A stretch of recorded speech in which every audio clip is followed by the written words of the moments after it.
আপনাদের মতামতগুলো আমাদেরকে জানিয়েছেন, সেজন্য কমিশন আপনাদেরকে আন্তরিকভাবে ধন্যবাদ জানায়। বাংলাদেশের সমাজতান্ত্রিক দল তার প্রতিষ্ঠা লগ্ন থেকেই এদেশে একটি সাম্যভিত্তিক রাষ্ট্র প্রতিষ্ঠার জন্য, গণতান্ত্রিক রাষ্ট্র প্রতিষ্ঠার জন্য, নাগরিকের অধিকারের সুনিশ্চিত করে এরকম একটি রাষ্ট্র প্রতিষ্ঠার জন্য সংগ্রাম করে এসেছেন।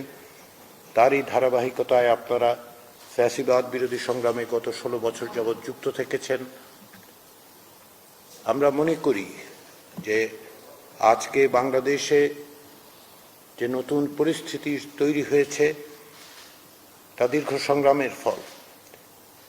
গত বছর জুলাই আগস্টের গণ অভ্যুত্থান মানুষের দীর্ঘদিনের ক্ষোভ যেমন প্রকাশ করেছে, তেমনি প্রত্যাশাকেও প্রকাশ করেছে।